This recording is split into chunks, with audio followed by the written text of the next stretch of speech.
के रखता है, लेकिन जब आप बड़े हो जाते हैं मसीह में, कुछ समय हो जाता है, अब आप यंग हो गए, परमेश्वर अब चाहता है कि जो केयर वो आपकी करता था अब ऐसा नहीं चलेगा।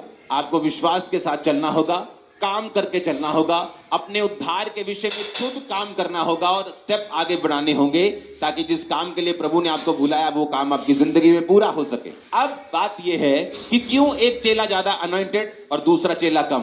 कारण परमेश्वर नहीं है, कारण वो व्यक्ति है जो परमेश्वर के साथ चल रहा है। किस तरह का व्यक्ति? यीशु मसीह ने कहा जब बीज बोया जाएगा, कई बीज तो शैतान उठा के लेके जाएगा, कोई बीज झाड़ियों के बीच में गिरेगा, थोड़ा सा फूलेगा लेकिन फिर दब जाएगा, कोई पत्थर के गहरी मिट्टी ना जहां होगी वहां बीज जाएगा और जब सूर्य निकलेगा वो बीज सूख जाएगा। कोई अच्छी भूमि पर गिरेगा, 30 गुना 60 गुना और 100 गुना फल लेके आएगा। अच्छी भूमि पर गिरने के बाद भी वो बीज सब एक जैसा फल नहीं लेके आ रहे, कोई 30 गुना लेके आ रहा है, कोई 60 गुना लेके आ रहा है, कोई 100 गुना लेके आ रहा है। ये मुझ पे आप पे निर्भर करता है कि हम परमेश्वर के वचन को कितना सीरियसली लेते हैं और अपनी जिंदगी में कैसा फल हम चाहते हैं। अब मैं वचन को शुरू करता हूं, प्रेरितों की काम 1 उसकी 20 से 22 आयत। ये उस समय की बात है जब यहूदा इस्करियोती ने यीशु मसीह को पकड़वा दिया चांदी के 30 सिक्कों में। उसे पता क्या लगता था? जो ज्यादा चालाक होते हैं कई बार मारे जाते हैं। उसे लगता था कि यीशु मसीह का कोई कसूर ये साबित नहीं कर पाएंगे। यीशु मसीह के पास पावर है लंगड़ों को चलाने की। मैंने खुद देखा यीशु मसीह के पास पावर है अंधों को दिखाने की। जब यीशु मसीह को पकड़ने के लिए आएंगे ये अंधे हो जाएंगे तो मुझे पैसा मिल जाएगा। वो लालची था, तो उसने सोचा कि यीशु मसीह का पता ही देना है कि वो वहां बैठा है, इसमें क्या प्रॉब्लम है। वो जीवित परमेश्वर अपने आप को खुद बचा लेगा, मेरा फायदा हो जाएगा।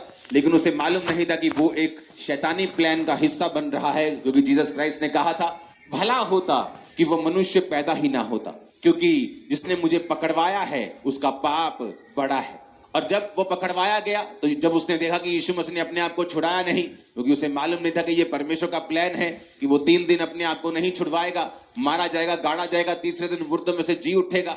उसे ये मालूम नहीं था। जब यीशु मसीह पकड़वाए गए उसने जाकर अपने आप को फांसी दी और वो मर गया।